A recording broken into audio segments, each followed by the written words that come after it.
Jonathan Hayes was not your typical CEO. Sure, he wore the expensive suits, attended high-profile meetings, and made decisions that could make or break his company. But deep down, he wasn't satisfied. Apex Innovations, the tech firm he had, built from the ground up, was thriving. The profits were soaring, investors were happy, and the media hailed him as a visionary leader. Yet Jonathan couldn't ignore the nagging feeling that something was off. Every morning, when he walked into the office, he noticed how people avoided making eye contact with him. Conversations would stop abruptly whenever he entered a room, and even his closest team members seemed hesitant to share their true thoughts during meetings. At first, he brushed it off, thinking it was just part of being in charge. Leaders often inspired respect and sometimes fear, but this felt different. It wasn't respect. It was distance. One evening, after another long day at the office, Jonathan sat alone in his corner office, staring out the window. The city lights twinkled below, but his mind was elsewhere. He thought about the whispers he'd overheard in the hallway earlier that week. Someone had mentioned burnout while another complained about unrealistic deadlines. These weren't isolated incidents, they were patterns. Patterns he hadn't noticed before because he was too busy focusing on numbers and strategies. That's when an idea struck him. What if he stepped out of his role for a while? Not officially, of course, but what if he could see the company through someone else's eyes? Someone who wasn't the boss. Someone like a janitor. The more he thought about it, the more intrigued he became. As a janitor, he could move through the office unnoticed, blending into the background. He could listen to conversations without people filtering their words. He could observe the day-to-day operations without anyone treating him differently. It was risky, yes, but Jonathan thrived on calculated risks. This one might just be worth it. The next morning, instead of heading straight to his office, Jonathan stopped by a small store near his house. He picked out a pair of baggy jeans, a plain blue shirt, and a worn-out baseball cap. Back home, he rummaged through his closet until he found an old pair of sneakers he hadn't worn in years. By the time he looked in the mirror, he barely recognized himself. His usually polished appearance was gone, replaced by a scruffy, unassuming look. He smiled at his reflection. For the first time in ages, he felt excited about going to work. When he arrived at the office, Jonathan slipped in through the back entrance, avoiding the main lobby where cameras were installed. He carried a cleaning cart he had borrowed from the maintenance department the night before, careful to keep his head down. The disguise worked better than he expected. Nobody gave him a second glance. Not the security guard at the door. Not the receptionist typing away at her desk. Not even the employees chatting near the coffee machine. His first task was simple: clean the conference rooms. Jonathan pushed the cart down the hallway, glancing around as he went. The offices were quiet this early in the morning, save for the hum of computers and the occasional clatter of keyboards. He paused outside one of the larger meeting rooms, where a group of managers was already gathered. Their voices carried through the partially open door. Another quarter of crazy deadlines, one man muttered, shaking his head. I don't know how much longer I can keep this up. It's not just you, another replied. My team is stretched so thin I'm surprised. We haven't all quit yet. Jonathan froze, gripping the handle of the cleaning cart tighter. He wanted to march into the room and demand answers, but he reminded himself that he was supposed to be invisible. Instead, he quietly began wiping down the glass table inside, pretending not to hear their conversation. As the morning wore on, Jonathan moved from room to room, picking up scraps of paper, empty coffee cups, and other remnants of the previous day's activities. Each space told its own story. In the marketing department, he found sticky notes plastered across every available surface, each one filled with tasks that needed completing. In the engineering wing, desks were cluttered with half-empty energy drink cans and crumpled snack wrappers. It was clear that people were working hard, but also that they were struggling. By lunchtime, Jonathan decided to take a break. He wheeled the cart into a corner and leaned against the wall, watching as employees filed into the cafeteria. Some laughed and joked with each other, trying to lighten the mood. Others sat quietly, scrolling through their phones or picking at their food. One woman caught his attention. She looked young, probably fresh out of college, and she seemed lost in thought. Her name tag read, Sarah. Curious, Jonathan followed, her at a safe distance. He watched as she hesitated before approaching a senior executive seated at a table nearby. The man glanced up briefly, then waved her away without saying a word. Sarah returned to her seat, looking defeated. Jonathan frowned. He didn't recognize the executive. His face wasn't familiar, but he made a mental note to find out who he was later. Back in the hallway, Jonathan resumed his duties, but his mind kept drifting back to what he had seen and heard. The exhaustion etched on people's faces, the frustration simmering beneath the surface, the sense of being overwhelmed and undervalued. These weren't just minor issues, they were cracks in the foundation of his company. And if left unchecked, they could bring everything crashing down. For the rest of the day, Jonathan continued his routine, cleaning floors, emptying trash bins, and observing silently. By the time evening rolled around, his feet ached and his hands were sore from scrubbing. But despite the physical toll, he felt strangely energized. For the first time in years, he had a glimpse of what life was really like for the people who kept his company running. As he changed back into his regular clothes in the locker room, Jonathan couldn't help but reflect on the day's events. He had started this experiment hoping to gain insight, but what he had discovered was far beyond anything he had anticipated. The question now was, what would he do with this knowledge? Little did he know, his journey was only beginning. The second day of Jonathan's undercover experiment began like the first, with him slipping into the office unnoticed, dressed in his janitor disguise. This time, however, he felt more confident in his role as Joe. The awkwardness of the previous day had faded, replaced by a growing curiosity about the people around him. He wasn't just cleaning floors anymore. He was piecing together a puzzle that revealed the inner workings of his own company. As he pushed his cart down the hallway, Jonathan noticed how different the office felt in the early hours. The hum of computers and soft chatter created a rhythm that was almost comforting. Employees trickled in one by one, some carrying coffee cups, others yawning as they settled into their desks. Jonathan kept his head down, focusing on his tasks, but his ears were tuned to every conversation within earshot. By mid-morning, he found himself outside the break room. It was a small space with a few tables, a microwave, and a vending machine. Employees often gathered there to take a breather or grab a quick snack. Jonathan lingered nearby, pretending to mop the floor while listening to two co-workers talking. Their names were Emily and Brian, though Jonathan didn't know that yet. They were seated at a table, speaking in low voices so no one else could hear. "I don't think I can keep doing this," Emily said, rubbing her temples. She looked exhausted, her shoulders slumped forward. "Every week it's the same thing, more deadlines, more pressure. I'm scared to say anything because I don't want my manager breathing down my neck." Brian nodded sympathetically. "I get it. I've been staying late almost every night just to keep up. No one notices. And honestly, I don't even get paid for the extra hours. But what choice do I have? If I stop, they'll think I'm not committed." Jonathan froze, his mop hovering above the floor. He hadn't realized how much stress his employees were under. Sure, he knew the company had ambitious goals, but he never imagined it was taking such a toll on his team. He wanted to step in, to tell them it would be okay, but he reminded himself that he couldn't blow his cover.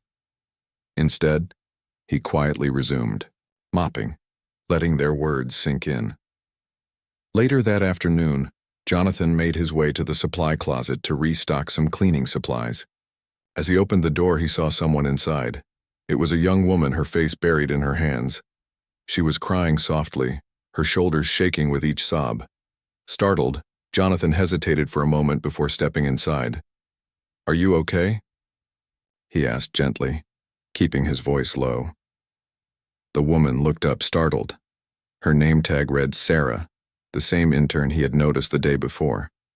For a moment, she seemed unsure whether to answer. Then, wiping her tears, she nodded weakly. "Yeah, I'm fine. Just having a bad day." Jonathan set down his supplies and leaned against the wall, giving her space but staying close enough to show he cared. "You don't look fine," he said. "Do you want to talk about it?" Sarah hesitated again, glancing toward the door to make sure no one was listening. Finally, she sighed. "It's just, I worked really hard on this project, and when I presented it today, my supervisor tore it apart. He said I wasn't good enough and that I needed to try harder. I don't know. Maybe I'm not cut out for this job." Her words hit Jonathan like a punch to the gut. He remembered seeing Sarah approach that same supervisor in the cafeteria the day before, only to be brushed off. Now, here she was, doubting herself because of a single critique. He wanted to tell her she was talented and capable, but instead, he simply listened. "It sounds like you're putting a lot of effort into your work," he said after a pause. "That's something to be proud of, even if things don't go perfectly right away." Sarah managed a small smile. "Thanks, Joe. I guess I just needed to hear that." As she left the supply closet, Jonathan stood there for a moment, staring at the shelves of paper towels and cleaning products. He felt a pang of guilt.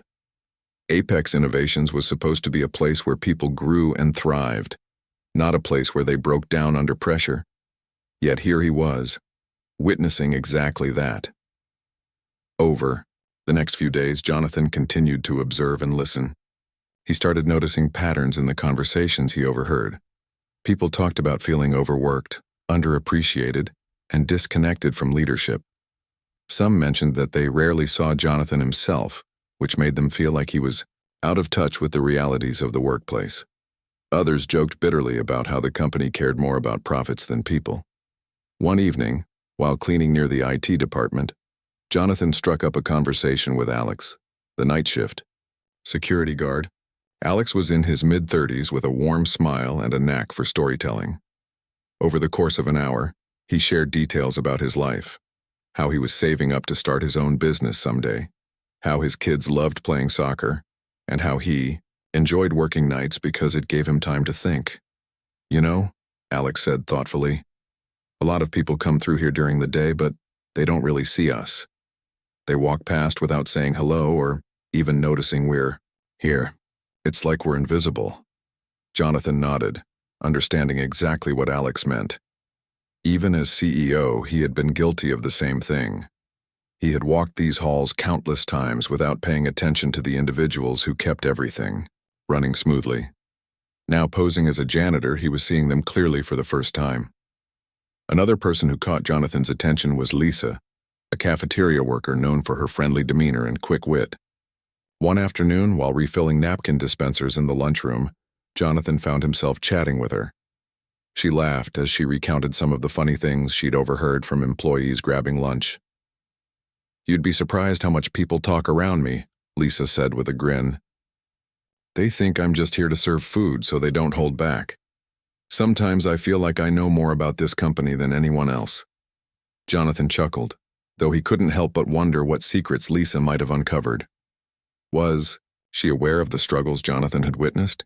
Did she know how many people felt trapped in their roles? He didn't ask directly, but her comment stayed with him long after their conversation ended.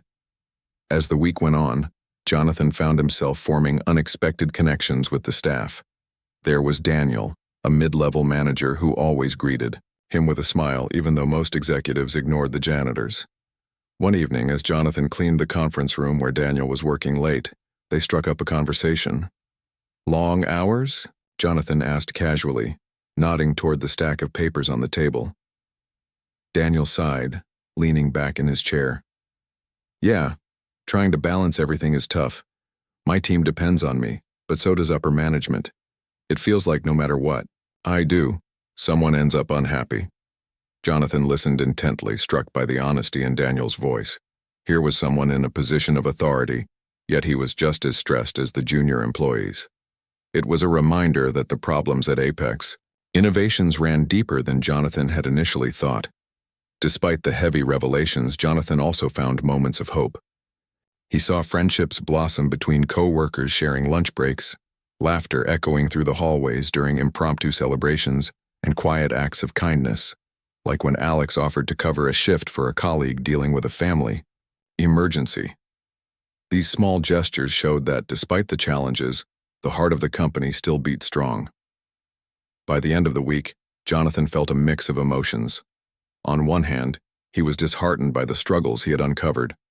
On the other, he was inspired by the resilience and dedication of his employees. They weren't just numbers on a spreadsheet.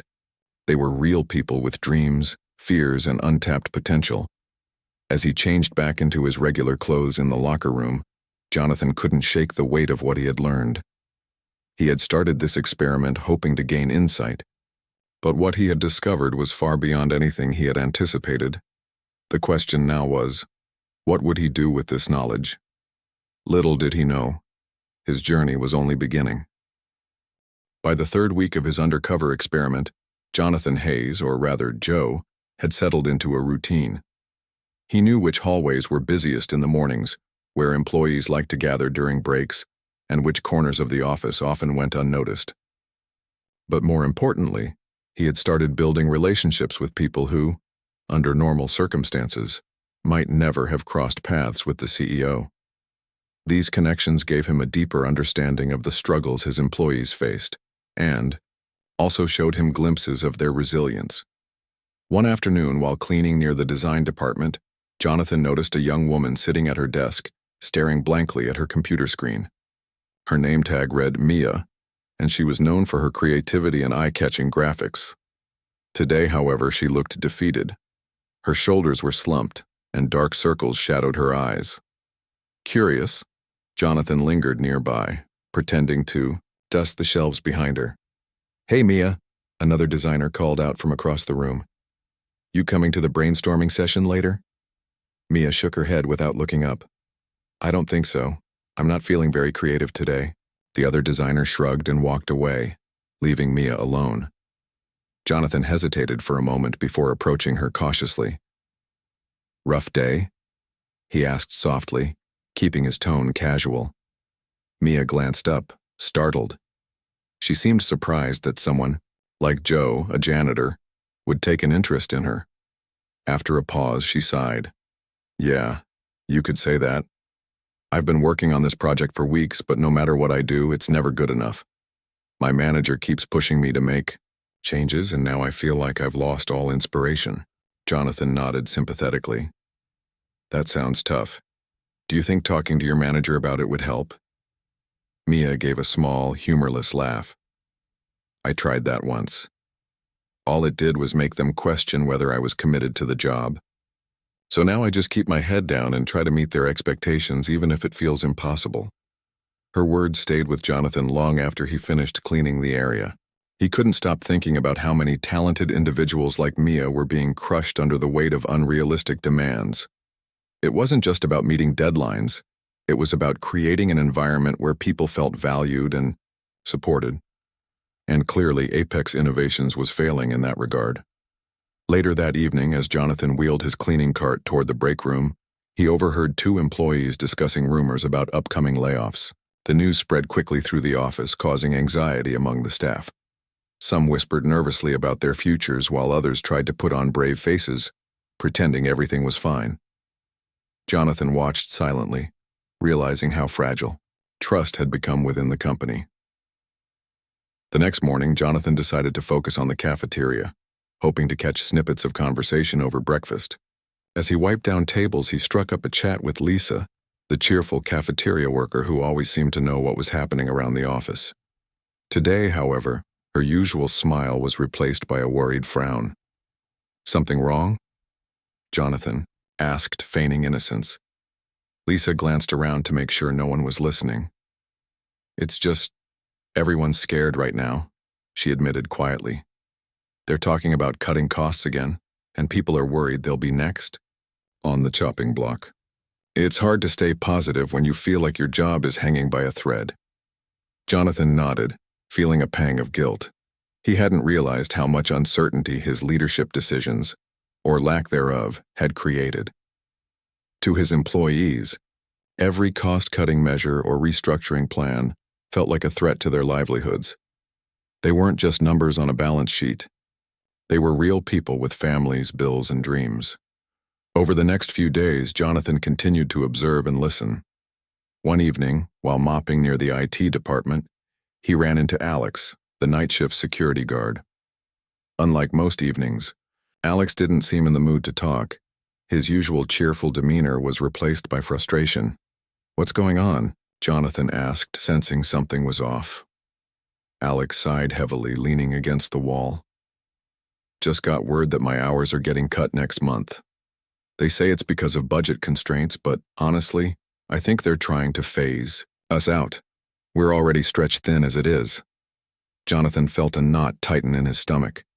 He had authorized those budget cuts himself, believing they were necessary to boost profits. Now, seeing the impact firsthand, he realized how short-sighted his decisions had been. Cutting costs wasn't worth losing the trust and morale of his team. As the week progressed, Jonathan found himself reflecting on the stories he'd heard and the faces he'd seen. There was Emily, juggling endless deadlines. Brian, sacrificing his personal time for work. Sarah doubting her abilities after harsh criticism. Mia, struggling to find inspiration under pressure. And Alex, fearing for his job security. Each person carried their own burdens, yet they still showed up every day, doing their best despite the challenges. One evening, as Jonathan cleaned the executive floor, he overheard a heated argument between two senior managers. Their voices carried through the partially open door of a conference room. "We can't keep piling more work onto these teams," one manager said sharply. "They're burning out faster than we can hire replacements." "And what do you suggest?" "We do," the other shot back. "Tell the board we need to slow down. That'll go over well." Jonathan paused outside the door, gripping the handle of his cleaning cart tightly. Here were leaders within his own company admitting that things were unsustainable, and yet nothing was being done to address the issue. The disconnect between upper management and the rest of the staff was glaringly obvious. Feeling restless, Jonathan retreated to the supply closet to collect his thoughts. He leaned against the wall, staring at the rows of paper towels and cleaning supplies. For weeks, he had immersed himself in the lives of his employees, learning about their struggles and witnessing their strength. But now he was faced with a difficult truth. The problems at Apex Innovations weren't isolated incidents. They were systemic. He thought back to the early days of the company, when it was just a handful of passionate individuals working together toward a shared vision. Back then, everyone had felt like part of a family. Somewhere along the way, that sense of unity had been lost. Growth and success had come at a cost, and Jonathan was beginning to understand just how high that cost had been. As he changed back into his regular clothes in the locker room that evening, Jonathan resolved to do something about it. He had started this experiment hoping to gain insight, but what he had discovered was far beyond anything he had anticipated. The question now was, how could he fix what was broken? Little did he know his journey was only beginning. Jonathan Hayes, or Joe as he was known to the staff, had spent weeks undercover, observing and learning about the inner workings of Apex Innovations. By now, he had pieced together a troubling picture of his company. The cracks were everywhere: overworked employees, strained relationships between managers and their teams, and a growing sense of fear among the staff. But what troubled Jonathan most was the realization that these problems weren't just isolated complaints. They were symptoms of something deeper, something he himself had allowed to grow unchecked. One morning, as Jonathan pushed his cleaning cart down the hallway, he noticed an unusual tension in the air. Employees moved quickly, avoiding eye contact with one another. Conversations were hushed, almost secretive. It didn't take long for him to find out why. Later that day, during a meeting in one of the larger conference rooms, Jonathan overheard a senior executive deliver unsettling news. Layoffs were imminent. The room fell silent as the executive explained that the company needed to cut costs to meet quarterly targets. Jonathan watched from the corner, pretending to polish the windows as shocked expressions spread across the faces of the managers seated at the table. Some scribbled notes furiously, while others sat frozen, processing the announcement.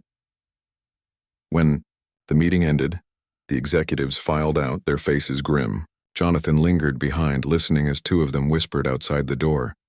"This is going to crush morale," one said quietly. "People are already stretched thin." How are we supposed to keep them motivated after this?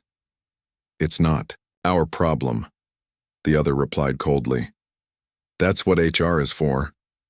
Jonathan clenched his fists, anger bubbling inside him.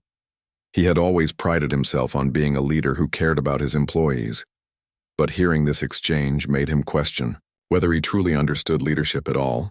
These were the people he trusted to manage his company, and yet they spoke about layoffs as if it were just another box to check off on a to-do list. Determined to learn more, Jonathan sought out Alex, the night shift security guard, later that evening. Alex had mentioned earlier that his hours were being cut, and Jonathan suspected the layoffs would hit him hardest. Sure enough, when Jonathan found Alex near the entrance, the man looked defeated.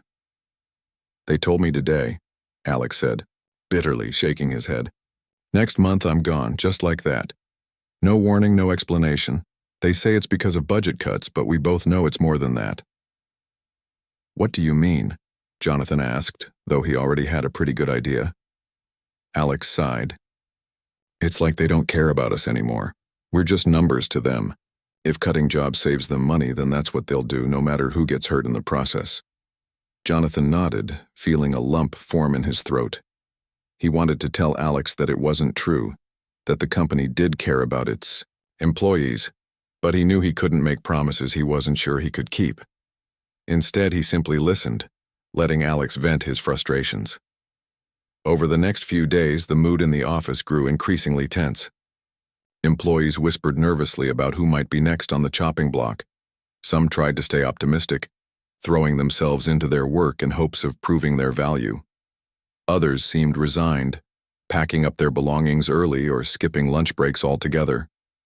Jonathan watched it all unfold, feeling powerless to stop it.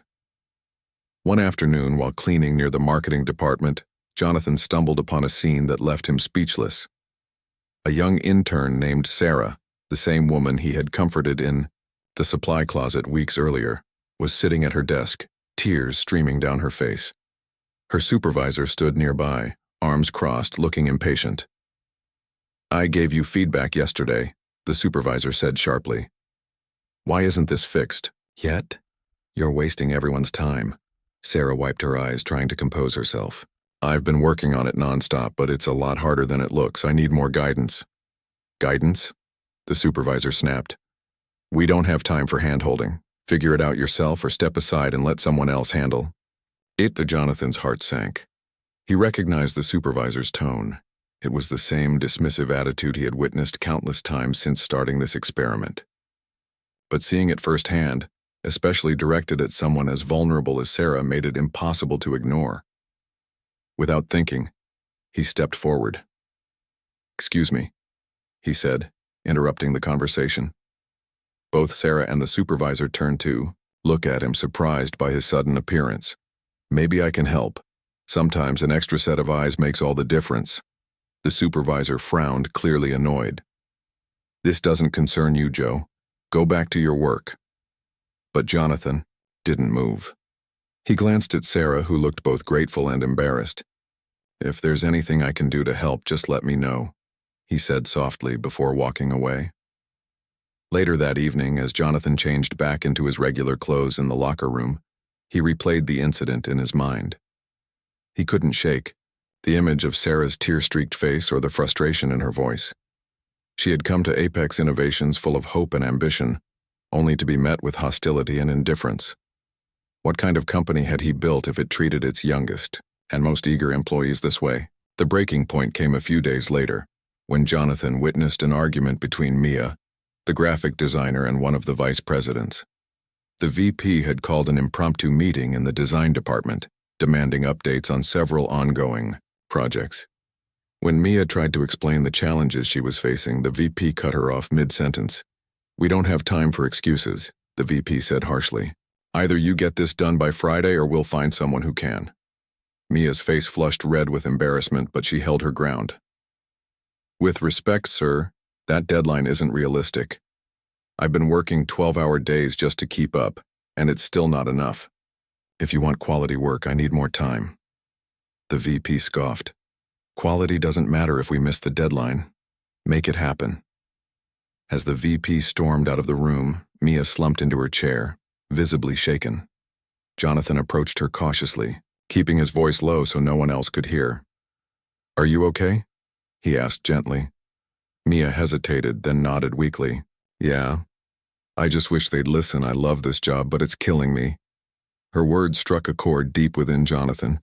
For years he had focused solely on profits and growth, assuming that success would trickle down to his employees. Now he understood the cost of neglecting their humanity. The pressure to perform had become unbearable, and instead of supporting his team, he had unwittingly contributed to their suffering. That night, as Jonathan drove home, he couldn't stop, thinking about everything he had seen and heard, the layoffs, the harsh criticism, the overwhelming stress. Each moment replayed in his mind like a film, forcing him to confront the reality of his leadership. He had always believed he was doing the right thing, making tough decisions for the sake of the company. But now he realized those decisions had consequences far beyond what he had imagined. When he arrived home, Jonathan poured himself a cup of coffee and sat at his kitchen table, staring blankly at the wall. His mind raced with thoughts of how to fix the damage. He considered calling an emergency meeting with his executives, but he knew that wouldn't be enough.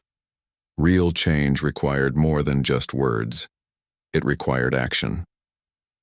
By the time dawn broke, Jonathan had made up his mind. He would return to his role as CEO and address the issues head-on. But this time, he wouldn't do it alone. He would involve the very people who had taught him the most during his time undercover, the employees who kept the company running despite the odds stacked against them. Little did he know, his decision would spark a transformation that would ripple through every level of Apex Innovations. The next morning, Jonathan Hayes walked into the office as himself for the first time in weeks. His polished suit and confident stride immediately drew attention. Employees stopped what they were doing, surprised to see him after such a long absence. Some exchanged curious glances while others whispered nervously. Jonathan ignored the murmurs and headed straight to the conference room where he had called an emergency meeting. As the senior executives filed in, Jonathan stood at the front of the room, his expression serious. He waited until everyone was seated before speaking. "I know you're wondering why I've called this meeting," he began, his voice calm but firm. "Before we discuss anything else, I need to share something with you all." He paused, looking around the room. The faces staring back at him ranged from confused to skeptical. None of them suspected what was coming next.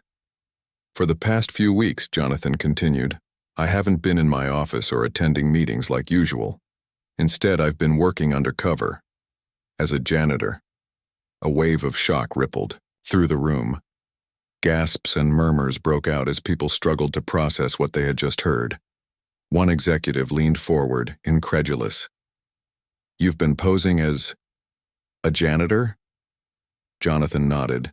"Yes. I wanted to understand what life is really like for our employees, the ones who keep this company running day in and day out. What I discovered has changed my perspective completely." He went on to describe everything he had seen and heard, the exhaustion, the frustration, the fear of layoffs, and the feeling of being undervalued. He recounted stories about Emily, Brian, Sarah, Mia, and Alex, painting a vivid picture of the struggles his employees faced. By the time he finished, the room was silent. No one dared to interrupt or argue. "I started this experiment hoping to gain insight," Jonathan said, his voice softer now. "But what I found was far worse than I expected. We've created a culture where people are afraid to speak up, where unrealistic expectations are the norm, and where trust between leadership and staff is almost non-existent. That ends today." The executives exchanged uneasy glances, unsure how to respond. Some looked guilty while others seemed defensive. But Jonathan wasn't done yet. "To fix these problems, we need to involve the people who know them best, our employees," he announced. "Starting tomorrow, I'm forming a committee made up of individuals from every level of the company. Their job will be to identify areas where we can improve workplace culture and implement changes that benefit everyone." Daniel, the mid-level manager Jonathan had spoken with during his undercover stint, raised his hand cautiously. "Will they have real power to make decisions?" he asked. Yes, Jonathan replied without hesitation. Their input will guide every policy change moving forward. This isn't just a PR move. It's a commitment to doing better. Over the following days, Jonathan followed through on his promise. He appointed Daniel, Mia, and several other trusted employees to lead the new committee. Together, they organized town hall meetings where staff could voice their concerns openly, without fear of retaliation. They introduced flexible deadlines, expanded mental health resources, and implemented initiatives to recognize and reward hard work. Slowly but surely, the atmosphere at Apex Innovations began to shift. Employees like Emily and Brian felt empowered to speak up when they were overwhelmed, knowing their voices mattered. Sarah, the intern who had once doubted her abilities, gained confidence under the guidance of a supportive mentor. Even Mia, whose creativity had been stifled by pressure, found renewed inspiration thanks to the more realistic timelines. Jonathan also took steps to rebuild trust with his team. He made a point of walking through the office regularly, stopping to chat with employees and asking how things were going. At first, people were hesitant to open up, still wary of his intentions. But over time, they realized he genuinely cared about their well-being. Conversations became less formal. Laughter returned to the hallways, and the distance Jonathan had once felt began to fade. One evening, as Jonathan was leaving the office, he ran into Alex, the night shift security guard. It had been weeks since their last conversation, and Alex looked surprised to see him. "Hey, Mr. Hayes," Alex said, offering a tentative smile. "How's it going?" "It's going well," Jonathan replied warmly. "I wanted to thank you for everything you shared with me when I was undercover. Your honesty helped me see things I wouldn't have noticed otherwise." Alex shrugged modestly. "Just telling it like it is. Things seem different around here now, though. Feels like, I don't know, like there's hope again." Jonathan smiled, feeling a swell of pride. "That's exactly what I wanted to hear." As he drove home that night, Jonathan reflected on how much had changed, not just within the company but within himself. For so long he had focused on numbers and strategies, believing that success was defined by profits and growth. Now he understood that true success came from fostering a workplace where people felt valued, supported, and inspired to give their best. Of course, there was still work to be done. Changing a company's culture didn't happen overnight, and Jonathan knew there would be challenges ahead. But for the first time in years, he felt hopeful about the future. Apex Innovations wasn't perfect, but it was moving in the right direction, and Jonathan was determined to stay at the helm, guiding it with empathy and integrity. When he arrived home, he poured himself a cup of coffee and sat by the window, watching the city lights twinkle in the distance. He thought about the people he had met during his time undercover, their struggles, their resilience, and their untapped potential. Each of them had taught him something valuable, reminding him that leadership wasn't about standing above others. It was about standing beside them. Jonathan sipped his coffee, a small smile playing on his lips. He had started this journey hoping to uncover the truth, but what he had found was far greater than he had imagined.